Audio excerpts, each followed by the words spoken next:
Hi guys, I wanted to do a video about how to know if someone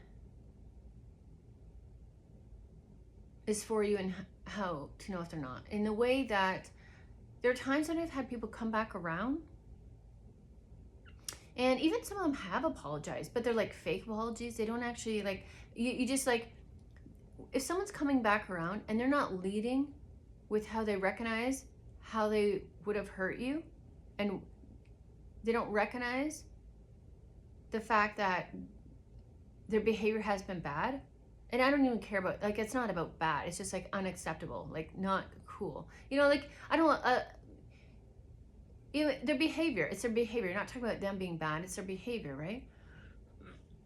Because we're all human and we're all starting from our own starting points with what we have in our echo chambers of information. And so like I just can't be around these people because they've done something repeatedly, which is abusive, right?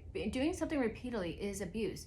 I have been abusive towards my kids because when I was overly emotional from dealing with these people, I didn't know how to manage my emotions. And so now that can be considered emotional abuse to my kids as well, right? You got to look at this. Like it's not a judgment. It's just like, okay, we got to look at the situation and we got to become better.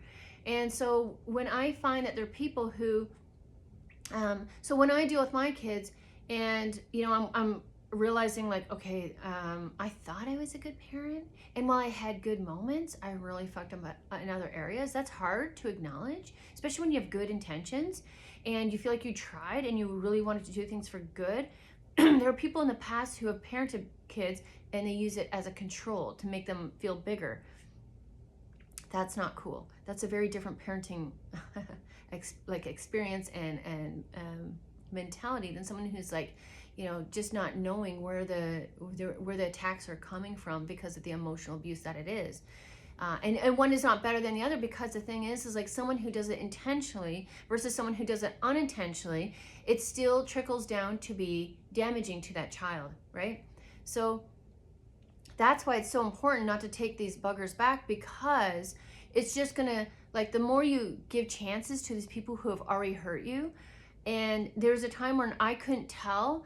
I just assumed that they were coming back. So, you hear those things like they'll come back to me, like Fly, Mariah Carey. I really love Mariah Carey and her music, but there's a song where she references like, I think it's Mariah Carey, where it's like if they leave and come back, you're meant for me. That is bullshit. That is, I don't believe that from what I've experienced with these individuals. And now maybe I need to clarify that.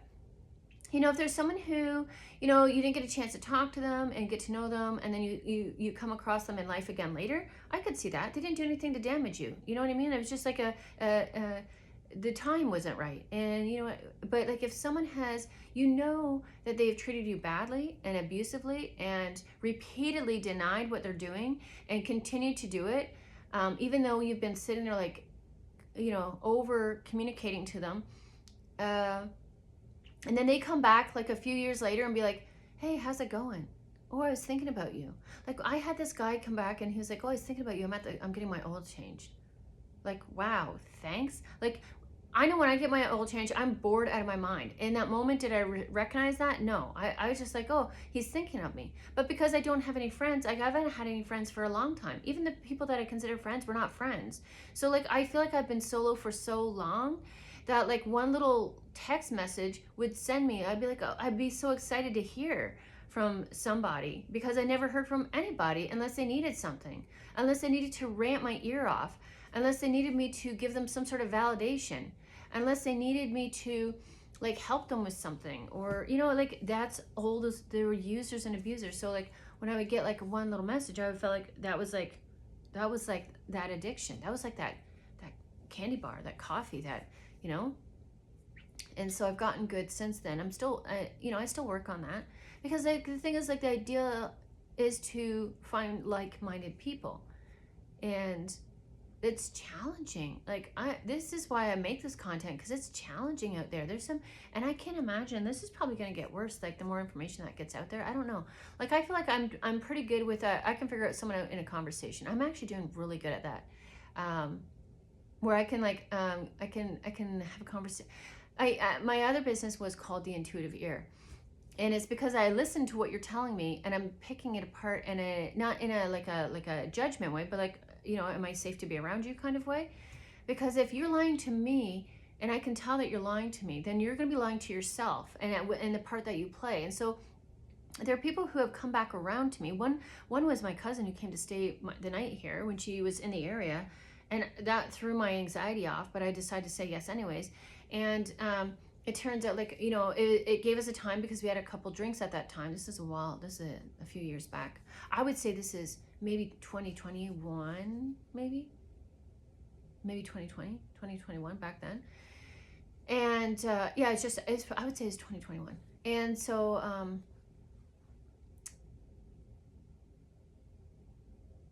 she was like she's a keyboard Karen. She's always on the internet. She's like, oh, the job requires it. I'm like, I don't know if it really requires you to be on Facebook all the time, but it does require you to be on a computer all the time. But anyways, so I had posted, and like my original business, The Intuitive Ear, I had posted that on my Facebook page, and nobody would like it. Like, you know, I get maybe 2 hits from the more spiritual based individuals that I met through, like, you know, I learned to do energy healing, and I don't really, I'll do another video about that because it's not my forte, but it's just really interesting how, like, when I asked her, I said, you know, I'm like, you know what, I was really hurt because it feels like, you know, you're not supporting my posts, you know. And I knew I did this on purpose. I actually pinned it to the top because I know she goes, you know, because I am like, she's always on there. She's like, she'll find like the comment, like I read comments too, don't get me wrong. Because I'm looking for, like, what do you call it? Like a consensus? Like I'm trying to get a read of the room. And it's interesting because, like, anyways, so like I noticed she had gone and posted something on my brother's channel. This is when I had them on my Facebook, and she had to take something that he had said and like twist it into something it wasn't.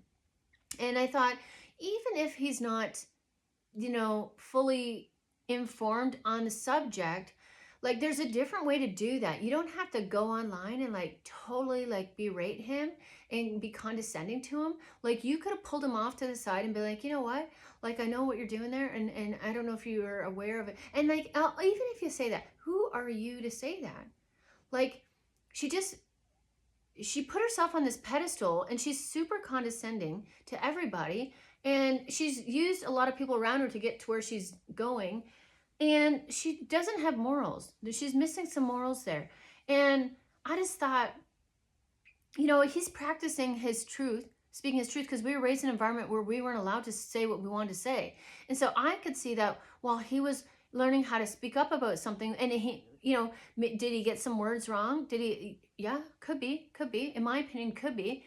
But like, for her to go on there in a public format and then just totally like, you know, in front of all his friends and his group, and to try to humiliate him, like, I found that really abrasive. And she would do that often, and she would do it to me too, you know, and because she just had to like, you know, because we were the younger ones. So she thought she was like, she was usually watching us. So I don't know if that's like, you know what, she just never got out of that, realizing like we're actually peers instead of you just watching me like a child. And then that doesn't make an excuse to be condescending to people. And like, don't get me wrong, like, we all can do this, I'm sure. But she just had a mean nature to it, you know. And so like, when I called her out about this thing, saying like, you know what, you never like my posts, because she claims to be a supporter of all women, right? And yet, when I'm here trying to start my own business as a single mom, I don't need you to believe like it was I don't do tarot cards, but I use oracle cards. I just never fell into the tarot. I just don't believe in telling the fortune of other people, because I don't think that's accurate. Because like, if you decide to do something different, like, things change. I change my mind often, you know, and it's hard to read the room. And you can't control what other people do. And that means we can't control what the government does. And so to try to read that, to me, I'd rather learn how to manage, you know, the ebb and flow of life than try to calculate the future. It's just not something like, anytime I've tried to plan something, it has never turned out. So like, so now trying to And then I also, you know what? I've been in the tarot community for so long that I'm studying like how people read and like what they're doing with it. And in my opinion, I just don't find it helpful because aspects of it I did find helpful. I think the validation I would get through certain readers, I did find that helpful. But trying to tell me what someone else's energy is in, um, they all sound the same, but with a little bit of wording changes. So it was kind of like that two truths and a lie. And that's where I found that's not helpful because that lie is still my delusion, you know, and thinking that, I don't know, I just don't believe in it. That's just my, you know, it's entertainment. It's entertaining, but when it gets to a point where if it pulls you into that limerence, if it pulls you into a distraction and a delusional state, those are no longer helpful, right? So, I'm moving away from it more. Like I do enjoy it. I do find it's helped me with my own self. A lot of readers can't read their own cards, and the problem is I could relate to every reading that I was doing, and that's where I feel like I'm picking up on my energy, not everybody else's energy, and then collectively maybe like, yeah, it all makes sense to all of us. But and depending on when you come across that reading, that can be helpful. But I found it really accurate for me. But then I also felt like when I tried to just have my channel based on oracle readings, it didn't feel like I was getting a following because for me, I'm trying to put truth out there for people. And I went into the tarot community looking for delusion. You know, like I went there looking to find out about that situationship and what was going on with it. And if I would have just taken a step back and grounded myself and said, he is not interested in you, or else he would, you know what I mean? If I would have heard that message instead of, well, he's just doing this behind the scenes, because I was already in the what ifs. I was already giving way too many chances. I didn't need more what ifs. I didn't need more scenarios to try to convince me that he's working behind the scenes to come back to me, kind of thing. You know, like you get that's why it's the last video I was talking about, like convincing ourselves that, you know, we're better off than we are. Some of those things are like the movies that we watch, the messages that they tell us, the music that we listen to can get us into that limerence mindset and think a current scenario is very different than what it actually is. And that creates our own delusion. And so I recognize that these people, if I was dealing with people who are lying to me, they're lying to themselves, but then I'm also like, why am I still dealing with these people? What am I telling myself? What is the delusion about these individuals? And why are they still in my life? If they're willing to lie to me, why am I accepting that as a friend? You know, am I lying? Am I being dishonest? Like, I feel like I would be overly honest with them, but here's the thing, those fingers coming back at me, like pointing at them saying, I'm overly honest with you, but I'm being delusional of self. So I had to look at where I was lying to myself about who these people actually were and who they weren't. And it's challenging because some of these people are family and I grew up with them since childhood, but isn't that even more of a reason to be honest with each other? Like, that's fucked up. If I'm being overly honest with you and you're being overly deceitful for me, that's it, over and under. And I'm not okay with that. It needs to be, I'm looking for equal respect and treatment. And so like, that's a room I can't hang out in. And so it was challenging to cut off that relationship. And I just did it cold. I just don't respond to her texts anymore because she's never going to let me grow up. She benefits off, she got some sort of like sense of power watching over us as children, and she's carried that into adulthood. So now she's condescending and she thinks she doesn't have to learn anything, but she will play that part of being vulnerable. She'll play that part, but she doesn't take part in it. You know what I mean? It's almost like she does it to try to, like, I don't know. It's really challenging. So like, it's like, they're good for, they'll play that vulnerable part so you can kind of pet on them. And but they'll never, it's like that, oh, my cat, when I used to pet my cat and then I pet them too much, like then they scratch you, like, that's enough, don't get too close, you know what I mean? Like, it's like emotionally unavailable. They can't, like, if you do better than them in some sort of way, they can't handle that emotionally. Like, we got to think what emotions are. Resentment, anger, something hurts them. What is me leveling up hurting you? Is it because you haven't done what you need to do to get to where you're at? Is that it? Like, that's what I mean. Like, some of these copycats, some of these people who have not gotten to where they are the right way and for the right reasons, that's where they lash out, because they know, I can see it, I can read it on you, I can see, like, when you, the more you heal, the more you can see, like, you don't have to be psychic or anything like that. You just have to look at people and you learn to recognize, like, okay, that person, I recognize that behavior because I used to do that. That's why, I put my information up on here. It's because I used to do that too. There are times when I used to do that, or I used to do it for something similar, but for a different reason. So I can recognize it. I'm like, oh, I used to do that too. When I felt insecure, I used to behave that way too. Yeah, and there are things where it's like where I was looking for attention in all the wrong rooms. I used to behave that way too. But the difference is, I stopped. Like, I'm not looking, like, the attention I was seeking was like I said, in the wrong room. So I stopped. These people are still going. They're still they're still soaking up they're still looking for that supply. That's the difference, between an empath and a narcissist, like, coming from different ends of the spectrum. It's like we do things for very different reasons.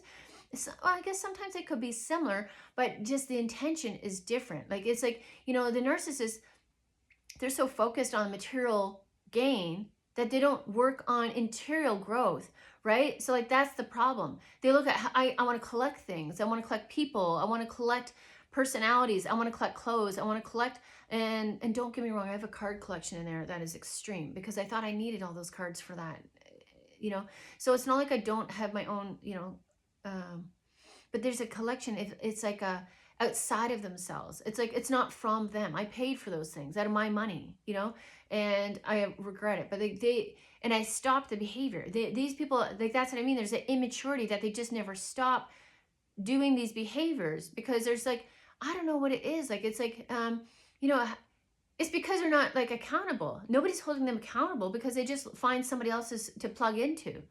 If we don't put those little child covers over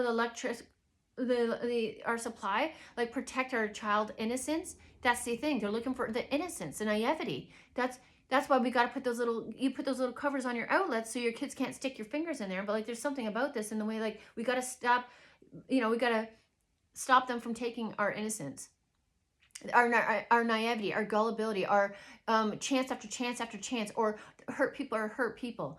Like, that's when I learned, like, it's not just about, like, how they come back when they do come back, but it's just like, what happens when you say no to these people? What happens when you ask them? Because you're going to pick up on this stuff. You got to trust your instincts and, like, trust what you're seeing, because it's not like I just go and, I put one post on Facebook and she didn't like it and I jumped down her throat and said, you never support me. That's not what happened.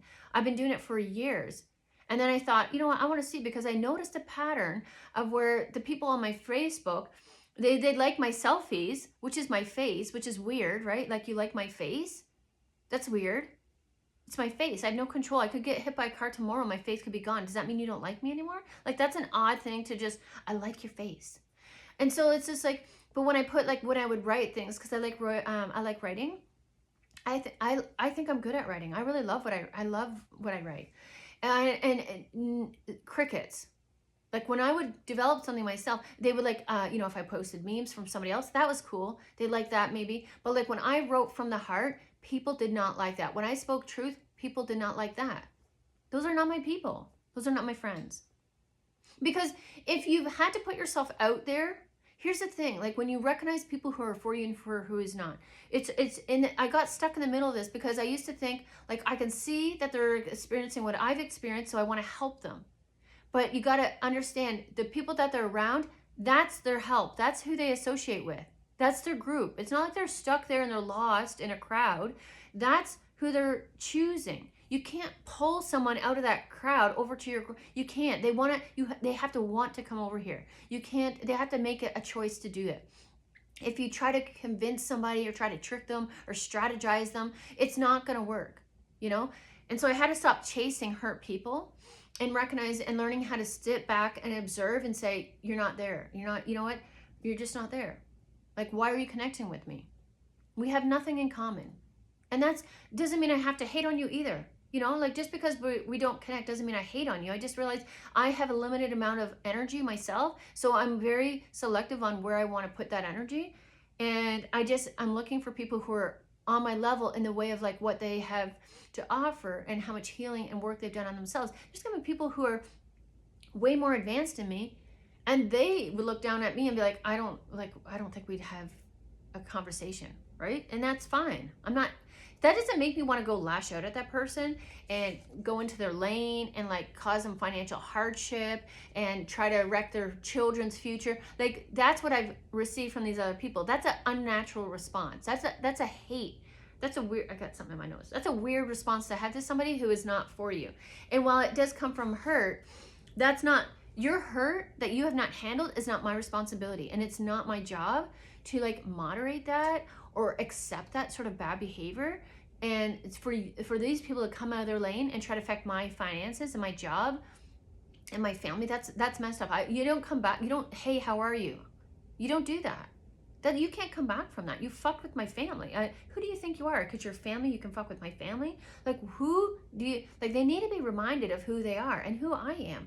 And I had to be reminded of who I am. And it's like, I don't tolerate that bullshit. And you know what? If you do change and grow, cool. But don't come knocking on my door. I don't need, there's so many other people I'm just waiting to meet out there that I don't need to come back to a family that was okay for decades of suppressing me and stepping on me and using me as a supply, as opposed to like looking at me as a human. Like, you got to think their perspective, right? That's their perspective. They see you as a tool, as a resource, not as a human person. Think of other people in society who are like that. That's gross. How do you know the amount of change that would have to happen? And like, I don't like to put things out of, because I'm not like, above all, but at the same time, I also recognize what I'm capable of, what I've been through, and what I'm not willing to tolerate. And I don't need to go back there, because when that person comes back from the past, they bring the past up here too. And I'm good with my past. I've gotten peace with it. I'm still working to see, like, as I experience life, I'm still recognizing where I need to be better as a parent. And so like, what I do is, for me, I give to my kids what my parents and family never gave to me. And because it's very easy this is the problem. This is the issue when there's a narcissist and empath dynamic. We tend to be, as an empath, we'll sit there and we'll say they did damage. Yes, that's true. But when you don't heal yourself, when you just use that as an excuse to like, well, they hurt me, so now, I'm emotionally unhinged. No. That's still your responsibility. You still have to work on that. You do owe it to your kids to be a balanced human. Just because our past, just because of what we experienced, that doesn't make us a victim. It makes us a survivor, and a survivor accelerates and elevates and says, you know what, I'm not tolerating this. I'm moving forward and doing better. And doing better means we don't do damage to our kids like we had done to us. And while there are times that we didn't know until we didn't know, I'm telling you now, if you're watching this and you consider yourself an empath, that's not the flex that they say it is. Because for me, the empath is overly emotional. And the narcissist is overly logical. And so we're meant to balance ourselves out. And like, we're not worried about this. This is not our needle. This is outside of ourselves. We don't worry about what they're doing. We can use them as a mirror. Like, what caused me to want to chase that person? What was addictive about that? What was I looking to get from them that I need to give to myself to become independent instead of codependent? There's a codependent connection, right? That's like what happens with addictive substances. We're getting something from that substance that we're not able to give to ourselves or balance out within ourselves, right? So we got to look at, after the narcissist, we can't just stay there and say like, okay, like, yep, I kicked them out, they're over there, I'm not going to accept them back in. But I also have to look at like, okay, I need to keep moving. I need to keep working on myself, because like, this standing spot is not the end all be all. And that's another aspect of settling, is thinking that just because we've been damaged by a narcissist in our life, which is like a huge thing right now, we have to understand where if we don't keep healing, if we settle in that moment, in that image, like, we need to keep healing, because it will just create the same damage to our kids. Emotional damage from an empath is just as damaging as one from a narcissist. Like, it's still unsafe. It's still a tornado. The idea of a tornado hitting your kids is still scary. If your kids feel like you cry at the drop of a button, they're never going to feel like you're putting them in the parent mode and you're the child, and they need to comfort you. And they, in order to keep you comfortable, are not going to talk to you about things that they need to talk to you about. They won't be able to come to you with their child issues because you're behaving childish, and people are not going to like the sound of that. childish is, think about like when you're a small child and you cry because you don't understand and you just cry. Like there's so much crying going on, right? And I'm not saying that there's not a reason for that, but we have to get control of that. We have to learn how to manage that emotion. If that means, we have to recognize dangerous people and safe people. And we have to learn how to stop chasing things that are not for us. That fast energy. We need to slow things down. We need to get our money right instead of just being impulsive and then later saying, I'm sorry I ate that chocolate bar. I'm sorry I, overspent on Amazon. I'm sorry I put myself in a financial position that is irresponsible. Well, I dealt with a narcissist. That's my excuse. No, it's not. This is recoverable. You can heal and recover from this. And it doesn't just stop at being able to recognize that narcissist. It also has to recognize that you were in a prey energy to attract that person, to be able to take from. If you were more protective of yourself, it would be harder to take from you. And there's some things that are just out of our control. But we need to recognize the things that we have control of are our emotions. We actually do have control of our emotions. We can control how we spend our money. We can control what we eat. And these are all things that were out of control when the narcissist came in here, because that's how we were dealing with our pain from the past. And like, we didn't get what we needed in childhood, whatever that was. We didn't get the self-discipline. We didn't get the time and attention to teach us how to be, how to protect. We didn't get the education. And education is karma. When you get that education, it allows you to do better, to create better for yourself. So if you keep feeling like you're just stuck and pointing fingers at the narcissist, you're stunted. Your growth is still stunted. You have to keep growing to get to the point where you no longer feel resentful and you're able to see and use this information and take it and then grow from it and get a better case scenario. Because you can't just always be scared. You can't be scared. You're still living in fear when you're like, that's a narcissist. I don't give a shit about the narcissist. I'm not afraid of them because I can see through them. They're scared little children.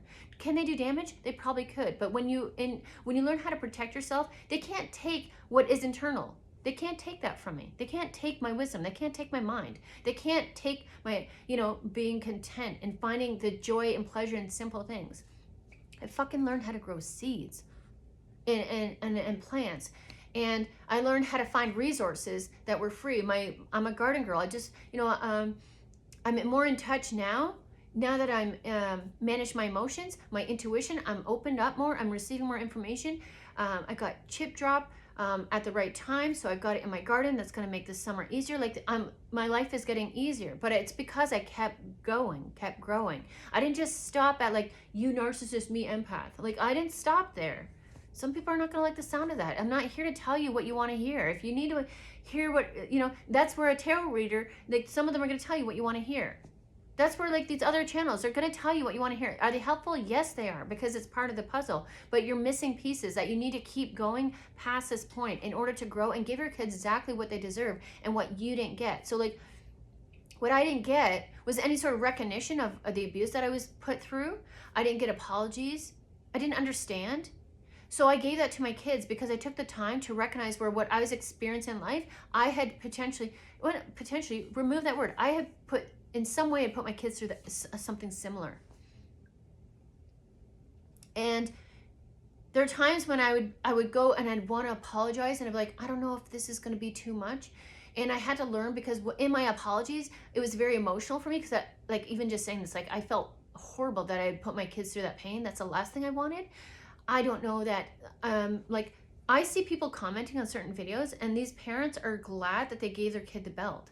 I never gave my kid the belt, but I wasn't perfect either. But the thing is like, you still have people decades later boasting about how they gave their kid the belt. There's no growth there. These people are of like 50, 60, 70 years old, still boasting and bragging about how they gave their kid the belt, and that really put them in line. That really got them to listen. That's fear. You got your kids to conform. Congratulations. You wonder why we're in an issue where we are right now, where everyone's conforming to a government. Congratulations. And that's where religion it comes from the fear. And that's why I don't rock with religion, because it's just like it's conformity, it's fear-based, and it's a ways of getting kids to listen. And even when you think about it, I mean, Santa Claus and the Easter Bunny are kind of like that too. I remember telling, we lived in the country and I saw the Easter Bunny, and I told my kid, you know, if you don't listen right now, like, that's the Easter Bunny right there, and he can hear that you're out of line there, like, you're not listening to me, and you need to do what you got to do. And that Easter Bunny right there is and it sounds funny when you say it, but it's like, that's not the right way to do it. That's a quick fix. Did he listen right away? Yeah, he did. But because he's afraid that he wasn't going to receive something. That's sad when you think about it. Isn't that sad? Like, what your kid was feeling in that moment? Undeserving of something from the Easter Bunny? Like, some of these people, like, I understand, like, working and getting a reward, but there's also something in there where, like, why can't we just have good things? Like, without needing to work for every reward. You know, like, can't we just have, like, a nice Sunday dinner and just relax? Isn't that a thing? So, like, where was the work for a Sunday dinner? You know, like, it's just kind of, I don't know if that's the right way to look at it, but it just feels like sometimes we can just have nice things. I don't know. It's just weird. It's triggering to, not triggering in the way where I'm going to come undone, but like when I read people in their comments, and it's just like they're just condoning this behavior from years ago, and they're not seeing how, they're like, that's how you get them to listen. No, that's fear. That person is frozen right now. They're afraid. They're afraid, and that's going to develop shadow aspects within itself, right? So now, because a person's in fear, how are they going to get what they need? You know what I mean? So, like, are they secretive now because they have that fear-based, you know what I mean? When I do this, this is what happens. So I got to find another way around that. I'm not making excuses for everybody, but, like, let's take a look at this. And so I had to learn, you know, when I pause before giving an apology, like, I wasn't sure if it would be, there are times when I prefer to write things out as opposed to say them, because I do tend to get emotional just because I'm caring a lot. And that's not, I don't want to put that caring a lot into my kids. So I do find writing it out is better. And there are times, like I said, I would hold myself back and say, well, maybe I should just wait. Maybe it's not the right time, you know? And that, I felt like, did my parents do that? And then, like, I just never, like, they're still alive, but they just never got back to the message. A message that I would have loved to hear.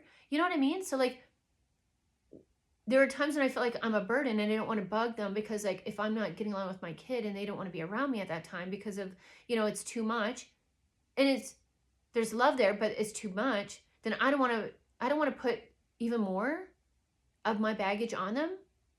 So I'll write the message and then I'll revise it. That's important. I write and then revise. I think that's because if you know yourself to be emotional, it's important to, like, or over communicating. It's important to, like, you know, but I also needed to, what did I need to hear? And what did I need to be? And that's what I also put in there too, because, you know, it's important for them to, like, you can't just put a generic thing out there, that you need to be vulnerable. You know, you need to be vulnerable. That's how we connect. It's like that's the intimacy. It's not just for, like, romantic connections or partners. It's our kids. Our kids need to see an intimate side of us, a human side of us. So they know what that human looks like. And so they know what the human intimate looks like between the love bombing predator, you know? And one is not willing to come off a certain way. They're willing to behave in a victim-y sort of way to get supply. But, you know, and they will apologize, but it'll be like the behavior is, you know, that's another thing. It's like, there was a lady who I worked with, and she came over to me, woman to woman, can you just, like, you know, let me go on this kind of thing? Like, you know, and can we work past this? And I'm like, woman to woman, like, you fucking humiliated me intentionally in front of a group of my peers to try to make me look small and you feel big. How is that woman to woman? That's not woman to woman. That's predator to prey. I'm not tolerating it, you know? And I gave her a chance, because I was like, you know what? Maybe she doesn't know better. And so I sent her something from my Facebook that I had written to help her work her way through her emotions. And you know what I saw? She continued. She just didn't treat me that way. She continued to treat other coworkers that she could get away with it. She treated them that way. You know, so she didn't stop the behavior. She just, and it goes to show it's a choice. She chooses to be an emotional hurricane to those people who she thinks are going to accept it. And then what she does is she toggles between like, you know, older, poor, frail me to like sailor. What is like a sailor? Like she's very like, you know, kind of like rough and like pub version lady. And then like there's like I'm so frail, and she would play that frail card with, and they fell for it. The rest of my coworkers fell for that shit. So I can't stay in that environment. And that's the thing, is like, those are not people I'm going to move forward with. It's so unsafe. You got to look at risks, and life involves risk. That is a high risk to take anybody that is surrounded and like engaging with the narcissist. That is a high risk. That is not worth your while. And that's like lack mentality, to think that you can't find other people that are right, that will ride for you, who have your back because they know who you are, they recognize who you are because it's within them. Those are your people. And it's unfortunate, it takes so much time to find your people, but it's worth the wait. That patience, that P word, I fucking hate that word, but you know what, when you learn how you apply that patience later down the road, it's actually very valuable. It's invaluable. Is that what that? So like, yeah, people who they are and who they aren't, they're just going to try to and she had me for a second, because I was like, I saw my father in her, but like the female version. So I'm like, I'm going to give you the benefit of a doubt. I'm going to allow you to, because she'd done this emotional condescending bullshit a couple times.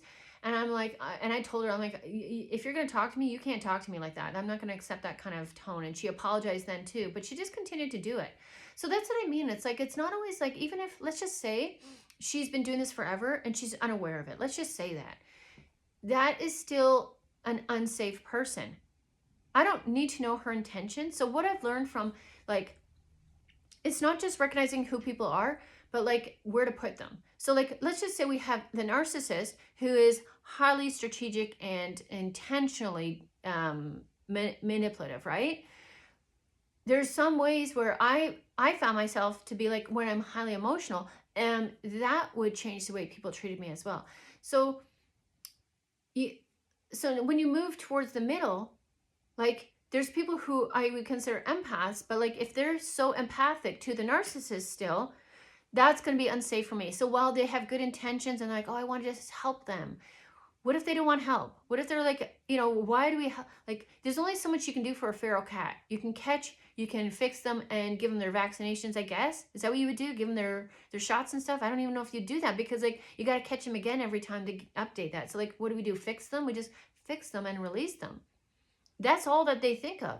They don't think of like these feral animals trying to bring them into your house. That's crazy talk. And why would you set yourself up for bringing, that's a predatory animal. But it's a cute cat. It's not domesticated. You don't bring those animals into your house. And then you also got to think the underlying intention of that animal. Like, they're born to do, they're driven to do. Like, you got to think the narcissist in that sort of way. It's sad. It is sad. Who said it wasn't sad? That you have to let this person go, and that's just who they are. That's a sad thought, because some of these are your family, right? You may have like, some of these are your closest allies, quotations. I use that word loosely. And that's sad. But you know what? Think of the energy you've been in while you've been around those people. When I look back at my life, I hope I don't get emotional with it. Like, it's been a sad life. I've been sad for a lot of my life. Even though I make the best of these situations, there's a lot of sadness there. And why is that? I've been around the wrong people for so long. They couldn't celebrate me. It always was about them, like so many of them. It's so weird. And you don't, because the thing is, people tell you, like, these narcissists, they make it sound like it's just one in a bunch, but you got to think there's like a network around them that is equally unsafe. Right? And then there's the people like it's like the people, you got to think like people helping the homeless. And some people are homeless because of the narcissist, but some people are homeless because they are narcissistic and they're too proud, and they've gotten to a place where they didn't want to do anything different. And so now they're homeless. So like, every human deserves shelter and food, don't get me wrong. But like, to look at someone and say like, oh, poor you, that man might have caused a lot of damage in his home.